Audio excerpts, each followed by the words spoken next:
প্রিয় নবম শ্রেণীর ছাত্রছাত্রীরা, তোমরা যারা সবেমাত্র অষ্টম শ্রেণী পাস করে নবম শ্রেণীতে উঠেছ, তোমাদের সমস্ত বিষয় ভালো করে খুঁটিয়ে খুঁটিয়ে পড়তে হবে। ঠিক আছে? তোমরা ভালো করে বইটা পড়বে আর প্রশ্নগুলো সেইভাবে উত্তর দেবে। তোমাদের ইতিহাস বিষয়ে আমি যে প্রথম সাবমেটিভ যে পরীক্ষা হবে, সেই প্রথম সাবমেটিভ পরীক্ষার ইতিহাসে প্রথম দুটো অধ্যায়ে পরীক্ষা হবে। প্রথম অধ্যায় এবং দ্বিতীয় অধ্যায়, এই দুটো অধ্যায়ের তোমাদের যে সাবমেটিভ পরীক্ষা হবে তার একটা ভিডিও তোমাদের জন্য তৈরি করছি। যে প্রশ্নগুলো তোমাদের পরীক্ষায় পড়তে পারে বড় প্রশ্ন, সেই বড় প্রশ্নের উপর এই ভিডিওটা। সমস্ত প্রশ্ন তোমরা প্র্যাকটিস করো, কিন্তু যারা দুর্বল ছাত্রছাত্রী তারা তো সব করতে পারবে না। আর ভালো ছাত্রছাত্রী তারাও দেখে নাও কোন প্রশ্নগুলো তোমাদের 2025 সালে প্রথম সাবমেটিতে পড়বে, সেগুলো দেখে নাও। প্রথম অধ্যায়, ফরাসি বিপ্লবের কয়েকটি দিক। প্রথমে 8 নম্বরের প্রশ্ন দিয়েছি, 8 নম্বর মানের। প্রথম প্রশ্নটা আজ দেখো, ফরাসি বিপ্লবের দার্শনিকদের অবদান আলোচনা করো। এই প্রশ্নটা বেশিরভাগ স্কুলে জানা পড়ে যাবে। ধরা যায় 70% স্কুলে এই প্রশ্নটা 8 নম্বরের মধ্যে পরীক্ষায় পড়বে। কিছু স্কুল আছে, সব স্কুলের মাস্টারদের ওপর নির্ভর করে, তো তার সবার মানসিকতা একই থাকে না। তাহলে দেখে নাও অন্য প্রশ্ন কি আছে। ফরাসি সংবিধান সভার কার্যাবলী আলোচনা করো। এটা দেখা যাবে তোমার, এটা 70% হলে এটা 20% স্কুলে তোমাদের জানা পড়বে। তাহলে দেখো, আর 3 নম্বর প্রশ্ন, ফরাসি বিপ্লবের রাজনৈতিক, সামাজিক ও অর্থনৈতিক কারণগুলি আলোচনা করো। এটা অন্তত 10% স্কুলে এই প্রশ্নটা জানা পড়বে। 4 নম্বর প্রশ্ন দেখে নাও কি কি করতে হবে। টিকা লেখো, টেনিস কোর্টের শপথ। আর 2 দেওয়া আছে বাস্তিল দুর্গের পতন ও তার গুরুত্ব আলোচনা করো। তাহলে দেখে নাও এই দুটো যে প্রশ্ন প্রথম দুটো দিলাম, এই দুটো প্রশ্ন 80% স্কুলে এই দুটোর মধ্যে একটা প্রশ্ন পরীক্ষায় পড়বে।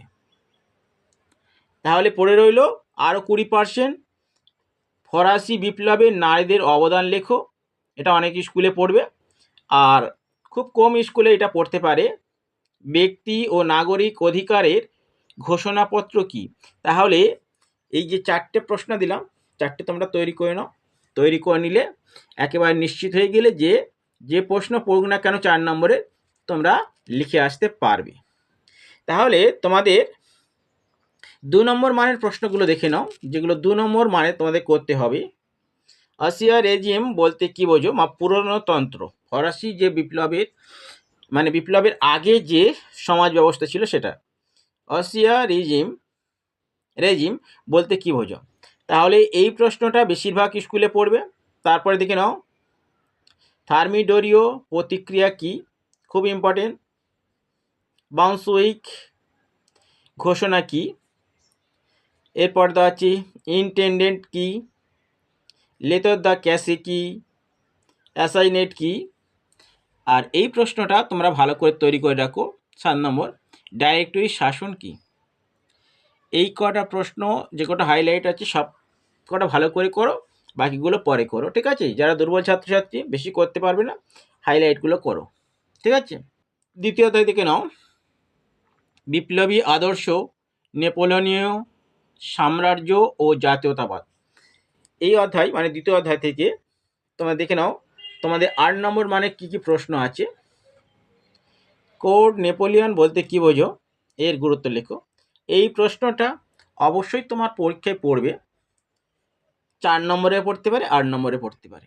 তাহলে এই প্রশ্নটা তুমি ভালো করে রেডি করে নাও। করে নিলে এটা অবশ্যই বেশিরভাগ স্কুলে 90% স্কুলে এই প্রশ্নটা পরীক্ষায় পড়বে। পরের প্রশ্ন, নেপোলিয়নের পতনের জন্য তাঁর দায়িত্ব কতটা ছিল। এর সঙ্গে দিয়েছি ইংল্যান্ড ও রাশিয়ার ভূমিকা কী। এই এই প্রশ্নটাও অনেক স্কুলে পড়বে। ঠিক আছে, এটা 8 নম্বরে পড়তে পারে, আবার 4 নম্বরে মানে পড়তে পারে। আর দেখে নাও পরের প্রশ্নটা, নেপোলিয়ন কেন রাশিয়া আক্রমণ করেন, এই অভিযান কেন ব্যর্থ হয়? এই প্রশ্নটা খুবই খুবই ইম্পর্টেন্ট। তোমার হচ্ছে 4 নম্বর মানের পড়তে পারে, তো পড়লে একটা অংশ দেবে, হয় এটা দেবে কেন আক্রমণ করেছিল, অথবা ব্যর্থ হয়েছিল কেন, অথবা যদি 8 নম্বরে পড়ে তাহলে এটা দুটো করতে হবে।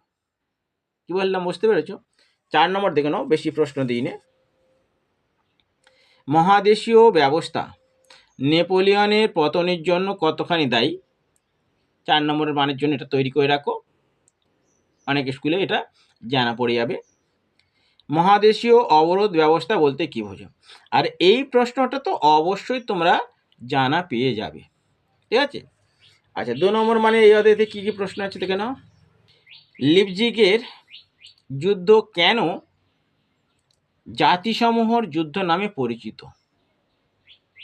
এই প্রশ্নটা করো, তার চেয়ে ইম্পর্টেন্ট দেখে নাও।